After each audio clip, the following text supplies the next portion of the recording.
Lucent objective में पहला chapter कर रहे हैं हम लोग हिस्ट्री। क्लियर, एंशिएंट हिस्ट्री हम लोग स्टार्ट कर रहे हैं। तो एक एक क्वेश्चन डिस्कस करेंगे, आपको डिटेल में एक्स्ट्रा इन्फॉर्मेशन जितना ज़्यादा हो सकेगा वो बताऊंगा। वैसे भी पहला एक दो चैप्टर उतना ज़्यादा इम्पॉर्टेंट नहीं होता है, और इसीलिए इन चैप्टर में मैं एक्स्ट्रा इन्फॉर्मेशन बताऊंगा भी, तो उससे कोई फ़ायदा होने वाला नहीं है, उससे ज़्यादा क्वेश्चन आपको आने वाले नहीं हैं। अगर हम आगे के इंडस वैली सिविलाइजेशन से आगे इन्फॉर्मेशन एक्स्ट्रा बताते भी हैं तो उससे क्वेश्चन आने के सवाल है, लेकिन इससे एक्स्ट्रा इन्फॉर्मेशन बताने से भी कोई फ़ायदा नहीं है, आपको एक्स्ट्रा बर्डन ही होगा। तो क्या क्या डिस्कस कर चुके हैं पहले ये समझ लेते हैं हम लुसेंट के ऑब्जेक्टिव में। इंडियन ज्योग्राफी पूरा कंप्लीट है। बायोलॉजी हम डिस्कस कर रहे हैं, बायोलॉजी भी चल रहा है, एक मेजर पोर्शन कंप्लीट हो गया है बायोलॉजी का। उसके अलावे हिस्ट्री भी चलेगा, और इसके अलावे environment and ecology. Environment and ecology एक छोटा सा पोर्शन है, इसलिए हम कंप्लीट कर लेते हैं उसको जल्दी से।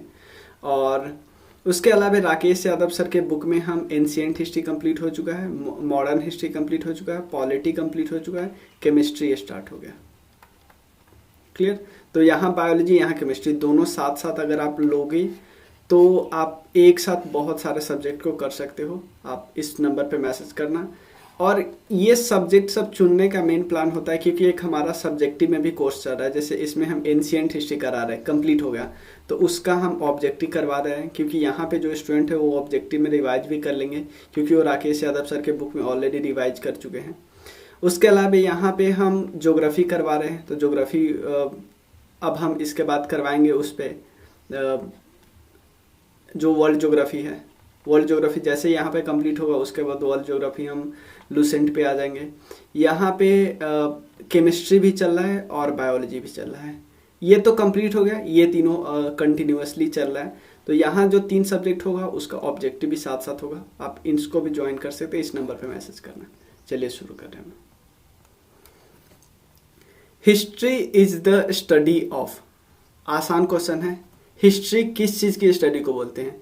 तो देखो, ये तो लॉ की स्टडी को नहीं बोलते, इन्वायरमेंट की स्टडी को नहीं बोलते, इन्वायरमेंट की सोसाइटी की स्टडी को तो नहीं सोशियोलॉजी बोलते, हिस्ट्री पास्ट की स्टडी को बोलते हैं। तो अगर कोई भी अगर आप बुक देखोगे उसका पहला लाइन यही लिखा होता है, तो पहले लाइन से ही क्वेश्चन पूछा हुआ है। तो देखो, हिस्ट्री वर्ड जो आया है ना, हिस्ट्री एक इंग्लिश वर्ड है, वो आया किससे है? एक ग्रीक वर्ड था, ग्रीक वर्ड जिसका ग्रीक वर्ड था हिस्टोरिया। हिस्टोरिया का मतलब क्या होता है? हिस्टोरिया का मतलब होता है रिसर्च, इंक्वायरी और इन्वेस्टिगेशन। या सिंपल समझ लो कि कोई भी चीज़ है आप उसको इन्वेस्टिगेट करके जो भी नॉलेज एक्वायर करते हैं उसको हिस्टोरिया बोलते हैं। समझ लो, सिंपल है कि हिस्ट्री तो क्या था कि आप देख नहीं रहे हो उसको, आप देख नहीं रहे हो, आपने पुराने ज़माने में किसी चीज़ के बुक से क्या किया, आप उस पर रिसर्च किया, इन्वेस्टिगेट किया, वहाँ से नॉलेज निकाला और उस पर अपना कुछ पॉइंट ऑफ व्यू दिया, है कि नहीं? तो हिस्ट्री क्या है? स्टडी ऑफ किसका है? पास्ट की स्टडी है, कोई दिक्कत नहीं। नेक्स्ट है, who was the first Greek historian? पहले ग्रीक हिस्टोरियन कौन थे? तो हम सबको पता है, देखो, एक ग्रीक हिस्टोरियन थे जिनका नाम था हेरोडोटस। हेरोडोटस कब से कब तक बिलोंग करते थे? 484 बीसी से 425 बीसी के बीच बिलोंग करते थे। ये इनको पहला रियल हिस्टोरियन बोला जाता है और फादर भी बोला जाता है। और ये भी बताऊंगा फादर इनको बोला कौन, फर्स्ट रियल हिस्टोरियन इनको बोला जाता है। इनकी एक किताब थी, एक ही किताब लिखे थे, किताब का नाम था हिस्टोरीज। देखो, हमने ग्रीक वर्ड से लिया, ग्रीक वर्ड क्या था? हिस्टोरिया। इनकी किताब क्या था? हिस्टोरीज। हिस्टोरीज किताब भी हुई, क्योंकि ऑब्वियसली ये ग्रीक हिस्टोरियन थे ना, तो इनकी किताबें भी उसी वैसा ही है, हिस्टोरीज। किताब में इन्होंने क्या डिस्क्राइब किया है? इन्होंने डिस्क्राइब किया है कि एक वॉर हुआ था ग्रीक और ईरान के बीच, यानी हम जिसको बोलते हैं Greco Persian war, Greco Persian war. अब देखो, आपको पता है कि इंडिया में भी ग्रीक वगैरह आए थे, उसके बाद पर्शियन लोग वगैरह आए थे, ऐसे लोग आ रहे थे ना। तो ग्रीक और पर्शियन के वॉर के बारे में दिखाया गया है। मतलब ये सब आप इंडिया में भी देख सकते हो कि ग्रीक आए थे, पर्शियन आए थे, कौन कैसे आए थे, ये सब आपको पता है थोड़ा बहुत, ठीक है। पहले आए थे, याद रखिए, पहले आए थे इंडिया में पर्शियन, याद रखिए, पहले आए थे पर्शियन, उसके बाद आए थे ग्रीक। ग्रीक जो आए थे, आपको पता है, ग्रीक जो आए थे, जो अलेक्जेंडर आए थे, वो ग्रीक ही थे, याद रखिएगा। तो हेरोडोटस, हेरोडोटस ये पहले हिस्टोरियन थे, इसमें तो कोई दिक्कत ही नहीं है। हेरोडोटस को किन्होंने बोला कि एक रोमन फिलोसफर थे, सिसरो, ध्यान देना, एक रोमन फिलोसफर थे सिसरो। उन्होंने, ध्यान देना, एक रोमन फिलोसफर थे सिसरो, उन्होंने किनको बोला, उन्होंने हेरोडोटस को बोला है कि द फादर ऑफ हिस्ट्री। तो क्या सिसरो जो थे हेरोडोटस के कंटेम्परेरी थे? नहीं नहीं, हेरोडोटस के बहुत बाद आए थे। मतलब ये इनका टाइमलाइन ये वाला है, इनका टाइमलाइन, सिसरो का टाइमलाइन है 106 बीसी से 43 बीसी। कोई दिक्कत नहीं। सेकंड क्वेश्चन, फर्स्ट और सेकंड क्वेश्चन में कोई प्रॉब्लम तो नहीं है ना? चलिए, आप इसको स्क्रीनशॉट लेना चाहे तो ले लीजिए, मैं आगे डिलीट करता हूँ इसको। थर्ड क्वेश्चन कर लेते पहले। Which of the following explicitly states that history bases all its conclusion? ध्यान देना, हिस्ट्री जो भी, मतलब हिस्ट्री जो भी पॉइंट प्रोवाइड करता है उसका कंक्लूजन, मतलब हिस्ट्री जो भी कंक्लूड करता है वो एक बिना एविडेंस के, रेशनल एविडेंस, अगर भाई रेशनल एविडेंस नहीं रखता, एविडेंस नहीं देता हिस्ट्री, तो उसका कोई मतलब ही नहीं है। आप कुछ भी बोल दो लेकिन उसका कोई एविडेंस नहीं होगा तो उसका कोई मतलब ही नहीं है ना। अगर आप कोई साइंस कुछ भी बोलता है तो उसका प्रॉपर एविडेंस देता है, तभी तो लोग उसके बात मान पाते। सेम यही हिस्ट्री जो भी कंक्लूड देता है उसका कोई रेशनल एविडेंस देता है पीछे से पीछे। किसने ने बोला था? ये भी हेरोडोटस नहीं बोला। तो ये याद रख लीजिएगा क्योंकि ये पूछा गया एग्जाम में है। क्लियर? ये कई बार एग्जाम में पूछा गया है। हेरोडोटस फादर ऑफ हिस्ट्री, इनको फादर ऑफ हिस्ट्री बोला जाता है। हिस्ट्रीज की किताब किन्होंने लिखी? भाई सेम क्वेश्चन मैं बता चुका हूँ, हेरोडोटस। ठीक है ना? मेगास्थनीज की बात करते हैं। मेगास्थनीज का नाम हमने जरूर सुना होगा। जब चंद्रगुप्त मौर्य राजा बने, मौर्यन डायनेस्टी जब आया, उस समय देखो चंद्रगुप्त मौर्य की लड़ाई सेलुकस निकोटर से हो जाती है। सेलुकस निकोटर कौन थे? सेलुकस निकोटर एक्चुअली अलेक्जेंडर के एम्बेसडर थे, लेकिन उस पर्टिकुलर एरिया में जहां से इंडिया लड़ाई कर रहा था वहां पे सारा कंट्रोल कौन कर रहे थे? Seleucus Nicator. जब सेलुकस निकोटर की हार हो गई तो सेलुकस निकोटर ने अपने एक एम्बेसडर जिनका नाम था मेगास्थनीज को इंडिया में भेजा। इंडिया में इन द सेंस मगध में भेजा, चंद्रगुप्त मौर्य के दरबार में। ठीक है ना? इन्होंने बहुत चीज़ें लिखी है मेगास्थनीज की। सोसाइटी 7 क्लास में बटी हुई थी। क्लियर? 7 क्लास में बैठी थी। और मेगास्थनीज के नाम से आप ये भी याद रखना कि जब भी बोलते थे, मुंह खोलते थे, 30 बोलते थे। ये हमेशा बोलते थे कि चंद्रगुप्त मौर्य की जो वॉर कमिटी थी उसमें टोटल 30 लोग थे। 30 लोग 6 ग्रुप में बटा था, 6 ग्रुप में 5 लोग थे। सिंपल ऐसे ही 30 और भी चीज़ों में 30 बार बोलते थे। ठीक है ना? मेगास्थनीज। तो हेरोडोटस आपको नाम याद हो गया। The title father of history, father of history किनको बोला जाता है? देखो सेम क्वेश्चन पूछा हुआ है हेरोडोटस, सेम क्वेश्चन बार बार रिपीट हुआ है। तो देखो मैं ध्यान दूंगा, सेम क्वेश्चन और बार बार रिपीट हुआ तो उतना ज़्यादा ड्वेल नहीं करूंगा कि सेम चीज़ को आपको बार बार बता रहा हूँ। ठीक है? चलिए, अब नेक्स्ट क्वेश्चन है, हु सेज, किन्होंने बोला था हिस्ट्री रिपीट्स इटसेल्फ? मतलब हिस्ट्री अपने आप को रिपीट करती है। हिस्ट्री अपने आप को रिपीट करती है। सेम आधा एक स्टेटमेंट कार्ल मार्क्स जी ने भी सेम स्टेटमेंट बोला था, लेकिन कार्ल मार्क्स जी ने और कुछ ऐड कर दिया था। यानी कार्ल मार्क्स ने ये स्टेटमेंट कहाँ से चुराया था, कहाँ से कॉपी किया था? हीगल का स्टेटमेंट था कि हिस्ट्री अपने आप को रिपीट करती है। समझ में आना? हिस्ट्री अपने आप को रिपीट करती है। कार्ल मार्क्स क्या करे? कार्ल मार्क्स इसको कॉपी किए और इसमें कुछ ऐड कर दिए। क्लियर ना? चलिए, एक ऑप्शन यहाँ पे कल्हान है। कल्हान का नाम आपने जरूर सुना होगा। आपने किताब का नाम सुना होगा राजतरंगिणी। राजतरंगिणी के ऑथर थे कल्हान। ये एक्चुअली हिस्ट्री के बारे में, कश्मीर के हिस्ट्री वगैरह के बारे में लिखा हुआ है। चलिए आगे चलते हैं। देखो इसमें, इस चैप्टर में या पहले 2 चैप्टर में एक्स्ट्रा इन्फॉर्मेशन आपको बहुत ज़्यादा नहीं दे सकता। बहुत ज़्यादा इन्फॉर्मेशन दूंगा तो आउट ऑफ सिलेबस टाइप हो जाएगा, आपको लगेगा नहीं यार एक मतलब ये थोड़ा एक्स्ट्रा हो गया, इसीलिए मैं नहीं दे रहा हूँ। चलिए, we learn from history that man can never learn anything from history. ये स्टेटमेंट किन्होंने बोला था, ध्यान देना, ये स्टेटमेंट किन्होंने बोला था ये आपको बताना है। क्लियर? ये स्टेटमेंट बोला था हीगल ने। वो तेरी काफ़ी अजीब स्टेटमेंट है। देखो हम हिस्ट्री से क्या सीखते हैं, हम हिस्ट्री से सीखते हैं, देखो क्या लिखा हुआ है यहाँ पे। पिछला स्टेटमेंट आप एक स्टेटमेंट हीगल का देखते हैं। हीगल क्या बता रहा था? हीगल बता रहा था हिस्ट्री अपने आप को रिपीट करती है। क्यों करे भाई? अगर हिस्ट्री रिपीट क्यों नहीं, कब नहीं करती? जब हमें, देखो मान लो एग्जांपल लेते हैं, एक हिस्ट्री, एक सोसाइटी की बात कर लेते हैं जहाँ पे अपर क्लास, ध्यान देना, अपर क्लास लोअर को दबा रहा था। ध्यान से देखना, ये है एक टाइमलाइन। अब दूसरा टाइमलाइन आता है, दूसरा टाइमलाइन रिपीट, देखो दूसरा टाइमलाइन, हीगल की बात कब गलत होती कि history repeat itself. History repeat नहीं कब होता? जब यहाँ पे बदलाव होता, यानी अपर इक्वल टू लोअर होता। लेकिन ऐसा कुछ थोड़ी हो। हीगल क्या बोला है कि हिस्ट्री अपने आप को रिपीट करता है।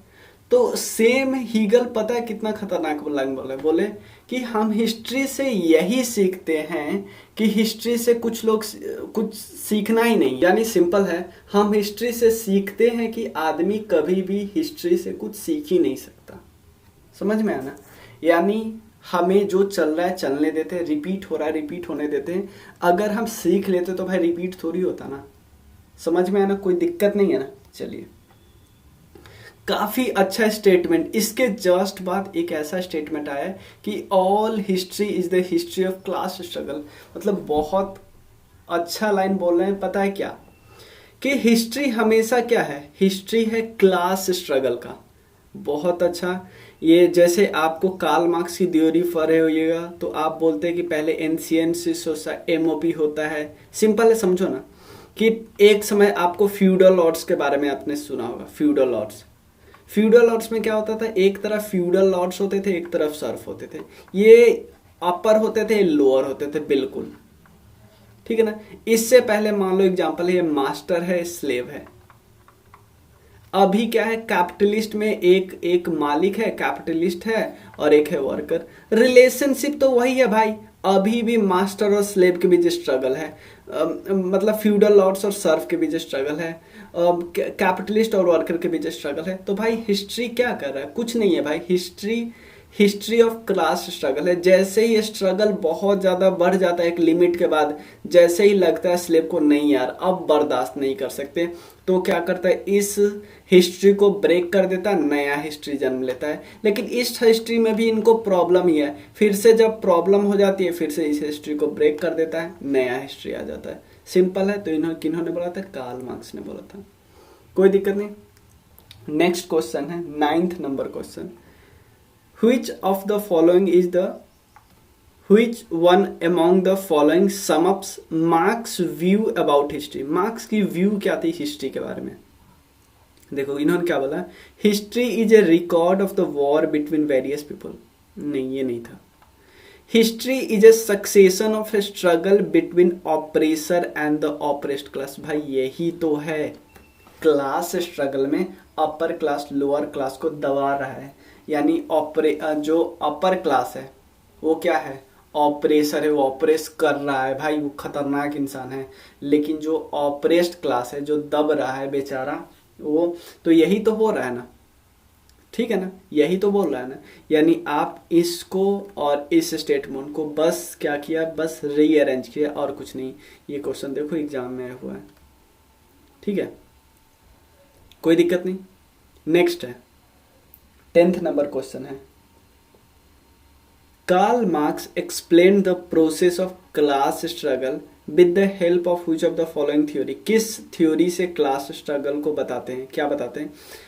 डायलेक्टिकल मटीरियलिज्म से। याद रखना, ये अगर आप सोशियोलॉजी के स्टूडेंट हो तो बताने की जरूरत ही नहीं है, नहीं हो तो समझ लीजिए। देखो क्लियर, सिंपल समझो ना, मटेरियल को समझो, मटेरियल यानी समाज में जो भी बदलाव आता है, सिंपल समझो, समाज में जो भी बदलाव आता है उस किसके कारण होता है, एक मटेरियल के कारण होता है, यानी सामान के कारण होता है, यानी ऑब्जेक्ट ज़्यादा इम्पॉर्टेंट है as compare to human being.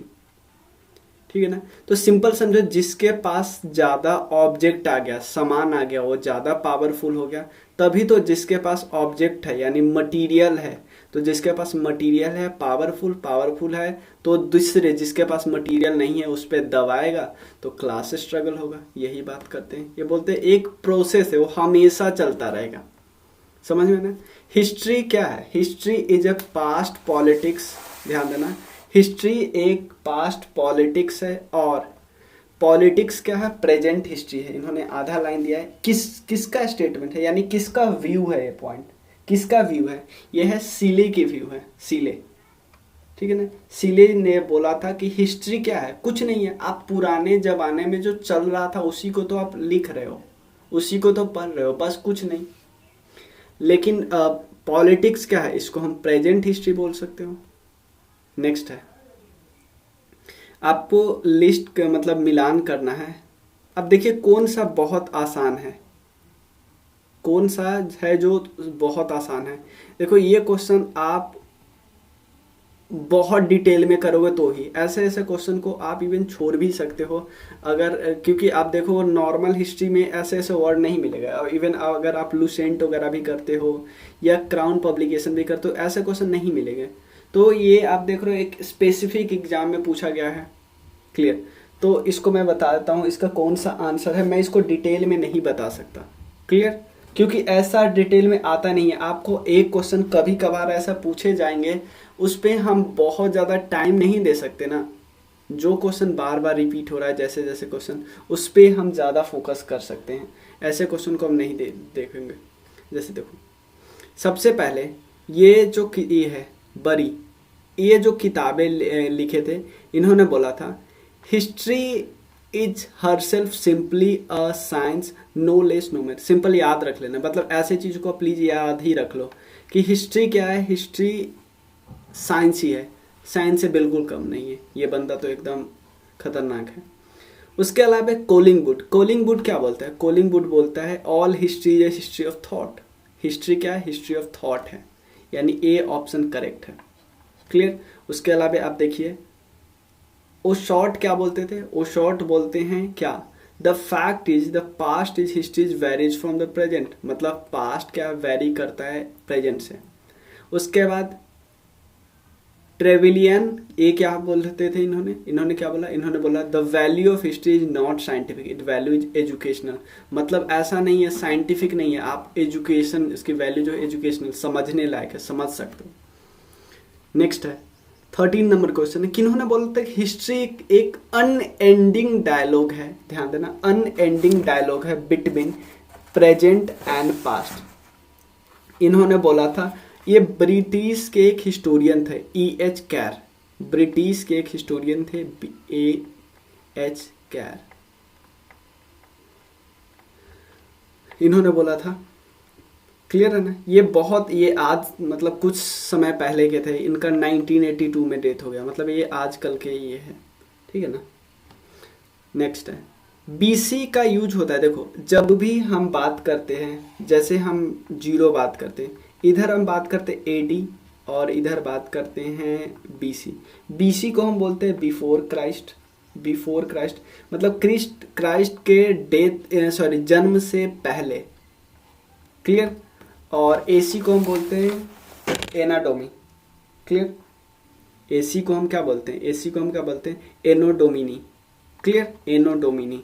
तो ये बहुत आसान टॉपिक है, मतलब आसान चीज़ है, लेकिन मैं एक चीज़ आपको बताता हूँ, BC और AD ये थोड़ा सा आपको नहीं लगता थोड़ा सा रिलीजियस टर्म हो जाता है, बिफोर क्राइस्ट बोलना या एनोडोमिनी बोलना, कि बोलते हैं कि बिफोर क्राइस्ट का मतलब बर्थ जब हुआ ना, जीसस क्राइस्ट का बर्थ, उससे पहले का समय, समझ में ना।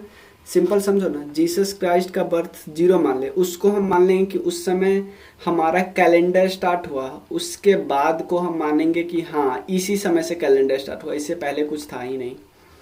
तो हम अगर आज से पहले का मानते हैं, समझ सिंपल समझो। तो लेकिन ये थोड़ा सा हो गया रिलीजियस, तो हम इसलिए क्या किए, कुछ नहीं किए, बस टर्म को अलग कर दिया। बीसी को हमने बोल दिया बीसीई, बिफोर कॉमन एरा, और एडी को हमने बोल दिया सीई यानी कॉमन एरा। समझे ना, यानी यही जीसस क्राइस्ट के बर्थ को हमने मान लिया कि ये 0 मान लिया, इससे इधर सीई मान लिया एडी के जगह पे, और इससे पीछे बीसी को बीसीई बोल दिया। समझ, एनो डोमिनी और बिफोर क्राइस्ट, कोई दिक्कत नहीं। द ईयर 15 BC, 15 BC का मतलब क्या है, अपीयर्ड बिफोर 150 BC। देखो खुद सोचो, ये है 0, ये है 50 साल पहले 50 BC, ये है 150 BC। अब खुद सोचो ना, अपीयर्ड बिफोर 100 BC, सिंपल देख रहा है, आपको क्या देख रहा है कि 150 BC के बाद आया है भाई, अपीयर्ड आफ्टर 150 BC, तो इसमें तो कोई दिक्कत ही नहीं है, ठीक है ना। अपीयर्ड आफ्टर 100 BC, समझ में ना। इन द डिकेड, देखो डिकेड होता क्या है, डिकेड होता है, हम 10 साल को बोलते हैं डिकेड। जैसे अभी हमारा कौन सा अभी चल रहा है 2021, तो यानी 2020 से 30 वाला डिकेड हमारा चल रहा है अभी, समझ में आया ना। तो डिकेड तो होगा जब कुछ साल का फर्क रहता, 10 साल के अंदर दोनों रहते तभी तो डिकेड होता, तो ये तो डिकेड वाला होगा नहीं, ये तो ईयर तो होगा ही नहीं। चलिए, the year 1015 AD comes into which century. देखो जब सेंचुरी की बात करते हैं ना, जैसे अभी हम बोलते हैं 2021 है, तो 2000, ध्यान देना, 2000 से लेके 2100 को हम क्या बोलते हैं, 21वीं शताब्दी बोलते हैं, 21st सेंचुरी। तो सेंचुरी किसको बोलते हैं, जो आ रहा है, मतलब जो अभी कंप्लीट हो रहा है, जो चल रहा है उसको बोलते हैं। तो भाई ये कौन सा चला था, 1100 चल रहा था ना, तो 11वां सेंचुरी नहीं बोलेंगे, लेकिन ये बीसी थोड़ी बोलेंगे भाई, ये एडी है तो एडी बोलेंगे। समझ में आया ना, एडी बोलेंगे ना, कोई दिक्कत नहीं। अब कुछ एरा समझ लेते हैं, 4 एरा है, चारों एरा का नाम समझ लेते हैं। देखो सबसे पहले एक है काली एरा। काली एरा बोला जाता है कि काली एरा स्टार्ट कब हुआ, जब महाभारत युद्ध खत्म हो गया ना, महाभारत युद्ध के 20 साल बाद ये क्या हुआ, स्टार्ट हुआ। मतलब महाभारत युद्ध के 20 साल बाद स्टार्ट हुआ। समझ में आया ना, कोई दिक्कत नहीं। तो यानी काली एरा में ये डी कौन सा स्टेटमेंट होगा, डी होगा 1 इसी समय। कहीं कहीं पे आपको 3101 BC भी देखने को मिलेगा, सेम ही है। उसके बाद आप देखो पहले विक्रम एरा, फिर देखते हैं शका एरा। विक्रम एरा क्या हुआ, एक्चुअली विक्रम एरा और शका एरा दोनों में हार किसकी हुई है, शका की। शका आपको पता है एक फॉरेन रूलर थे, इंडो ग्रीक के बाद शका ही आया था ना, इंडो ग्रीक के बाद आया था शका, फिर पार्थियन, फिर आया था कुषाण, ठीक है ना। तो इंडो ग्रीक शका, तो शका आया था ना, तो बहुत हीरो बन रहा था, तो इसको हरा दिया एक छोटा सा राजा, ध्यान देना, मालवा का एक छोटा सा राजा था जिसका नाम था उज्जैनी, मतलब सॉरी उज्जैनी, मालवा जगह का उज्जैनी का नाम था, उज्जैनी उस समय नाम था उज्जैनी। उसने हरा दिया किसको, शका को हरा दिया। और पता है उस समय जो भी लोग कोई लड़ाई जीते थे, भयंकर वाला लड़ाई जीते थे, तो अपने लिए एक सरनाम ले लेते थे विक्रमादित्य। ऐसा नहीं कि विक्रमादित्य कोई 1-2 ले रहे, भाई 14 लोग आज तक विक्रमादित्य का टाइटल ले चुके हैं, जिसमें आपको पता है चंद्रगुप्त 2 सबसे फेमस है। तो विक्रम एरा तो हराया कब, हराया 57-58 BC के आसपास, 57 या 58 BC के आसपास हराया। तो विक्रम एरा क्या होगा, ये वाला। तो ए का 4 यानी सी या डी में से कोई आंसर होगा, हमें पता है, और ए का डी का 1, तो आंसर तो हमें पता चल गया है। तो अब देख लेते बाकी का। शका एरा में क्या हुआ, कुषाण ने शका को हराया, ध्यान देना, कुषाण ने शका को हराया। दोनों में विक्रम एरा या शका एरा में, दोनों में शका की हरार हुई है। यहाँ पे इसमें क्या हो रहा है, कुषाण ने हराया। तो ये कब हुआ, 78 AD में, याद रखिए प्लीज AD है यहाँ पे, यहाँ 5800 BC है। यहाँ सका नया नया आया था तो हारा तो उसको विक्रम एरा बोलते हैं। सका बहुत दिन रहने के बाद हारा है तो उसको सका एरा बोलते हैं, याद करने। गुप्ता एरा कब होगा, इसको 320 BC बोलते हैं। पता है क्या हुआ, जब चंद्रगुप्त टू, प्लीज याद रख लेना, गुप्ता रूल को स्टार्ट तो ऐसे श्री गुप्ता उसके बाद घटोत्कच किया है, लेकिन असली founder, real founder Chandragupta one को बोला जाता है। तो चंद्रगुप्त वन जब थ्रोन पे बैठा ना, राजगद्दी पे, तो उस समय को बोलते हैं हम गुप्ता एरा। समझ में आया ना। विक्रम एरा कब कमेंस किया जाता है, अभी तो हमने देखा 58 BC या 57 BC। क्लियर। कई जगह आपको देखे, अगर ऑप्शन में 58 और 57 एक ही रहता तो आप वही लगाते, लेकिन आपको ये लगाना है, दोनों रहे तो 58 BC लगाना है। बहुत जगह आपको कंफ्यूजन देखने को मिलेगी, क्योंकि इवन आपको लूसेंट में भी ऐसे करके दिया है, लेकिन आपको अधिकतर जगह 58 BC मिलेगी। ठीक है ना। सका एरा में क्या हुआ, सका एरा है commences in the reign of, कौन से राजा थे उसमें, सका एरा में कौन से राजा, भाई कनिष्क का, इतना खतरनाक राजा। ठीक है ना। तो ये कनिष्क वही थे ना, कनिष्क वही थे जिसने 4th बुद्धिस्ट काउंसिल करवाया था। क्लियर।